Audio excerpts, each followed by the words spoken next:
Let's go to question 35. In question 35, it is a topic on water and changes of state. He wants to conduct an experiment to find out which method of hanging his wet towels would allow them to dry the fastest. So for this kind of experiment, you've seen it many times.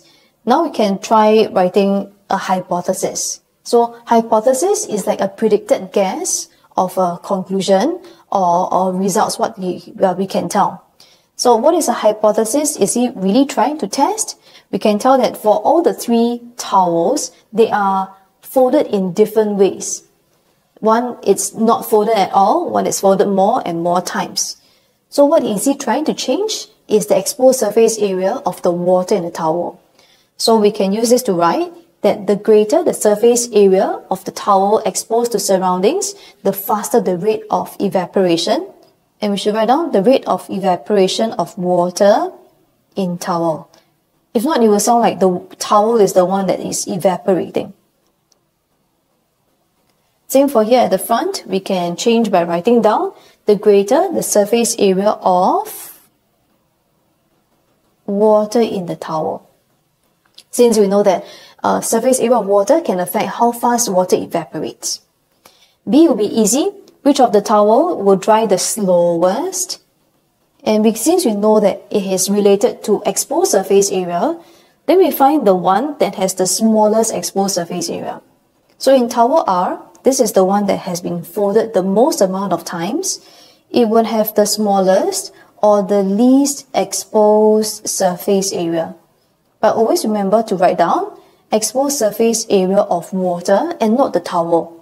Because once we link it to the next point, which what most students write, is to write down evaporate slowest or evaporate fastest, it will sound like the towel is evaporating. So always remember to write down surface area of water. It will cause the water inside to evaporate the slowest. And if it evaporates the slowest, it is the most moist. It is the one that will dry the slowest. So for this question, part B, for 1 mark, you just need 2 key points. The factor first, that there is least amount of surface area, and then evaporation is the slowest.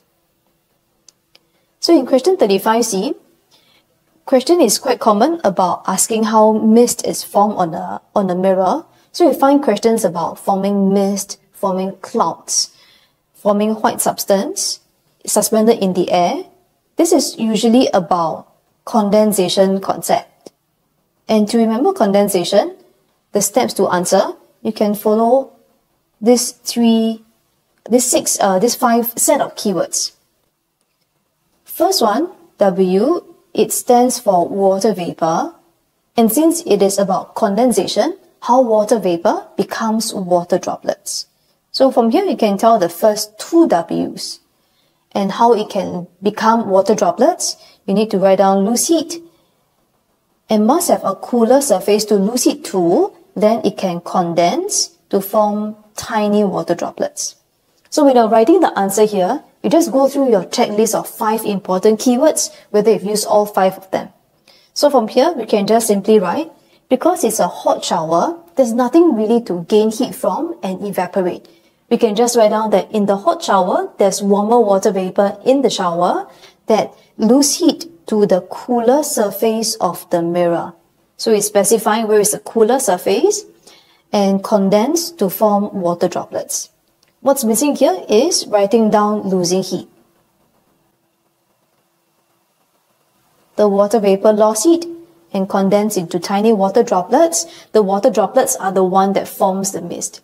So by now, questions on condensation, you should be able to score because it's a repetitive question. The keywords that we need to use are the standard 5. Just need to apply to the different concepts, different applications.